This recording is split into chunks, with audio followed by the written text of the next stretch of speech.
আল্লাহ পাক রব্বুল আলামিনকে ডাক দিয়ে বলতেছে আল্লাহ এখন আমি কি করব? আল্লাহ ডাক দিয়ে বলতেছে জিবরাইল দেখো আমি কি করতে পারি।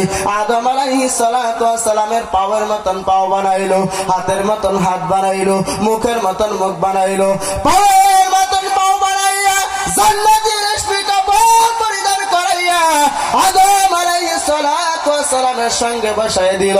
তাহলে বোঝা গেল বেটানের জন্ম খোলা ময়দানের মধ্যে না, বেটানের জন্ম হলো জান্নাতের মধ্যে। কোন সুবহানাল্লাহ।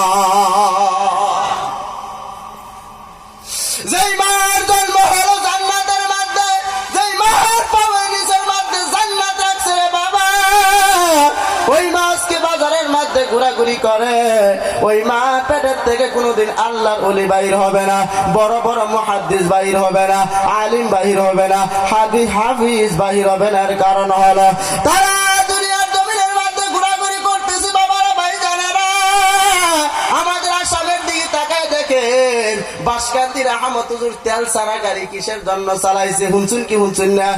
আরো জোরে কোন হুনছুন না? না তেল সারা গাড়ি কিসের জন্য চালাইলো বাবা? অন্য কেউ দোয়া না, একমাত্র দোয়া হলো সেইটা মায়ের দোয়া। কোন সুবহানাল্লাহ। বাসকান্দি আহমদ হুজুর ছেলের নাম হলো ইহিয়াসা। ইহিয়াসাবের একটা ঘটনা কই শুনুন। আহমদ হুজুর একটা হসা গাছ লাগাইয়া সফরের মধ্যে গেছে গা। যাওয়ার পরে ওই এহিয়া সাপ কি করছে, ওই হসা গাছের মধ্যে হসা ধরছে।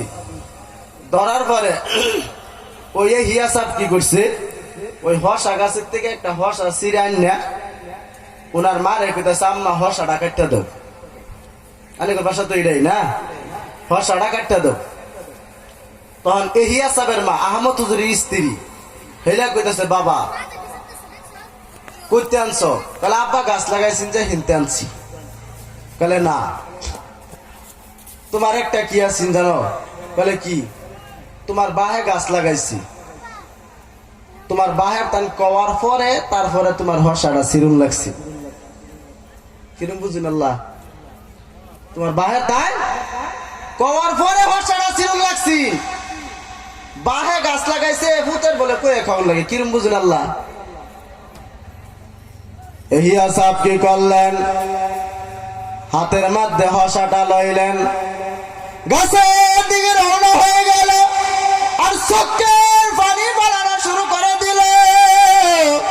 চোখের পানি ফালায় আর ডাক দিয়ে বলে হায় রে হায়, আমার বাবা হসা গাছ লাগাইছে, আমার বাবার গাছের থেকে হসা খাইব, এইটার বলে অনুমতি লাগে। ওই ইহিয়া সাহেব কি করলেন? হসা গাছের ভূগোলের মধ্যে গেছে। ভূগোলের মধ্যে যাওয়ার পরে বাবারা ভাই জানেরা, হসা গাছের যে বুড়ার থেকে হসাটা ছিঁড়ছিল, বুড়া কই না কি কোন? বুড়াই তো কই না? ওই বুড়ার মধ্যে কি করলেন? হসা, যেই হসা গাছের থেকে যেই বুড়ার থেকে হসাটা ছিঁড়ছিল, ওই বুড়ার মধ্যে হসাটা ধরার সাথে সাথে সঙ্গে সঙ্গে আগের মতন হসা জোড়া লইলছে। কোন সুবহানাল্লাহ। এটা কার দোয়ার বরকত হইছে?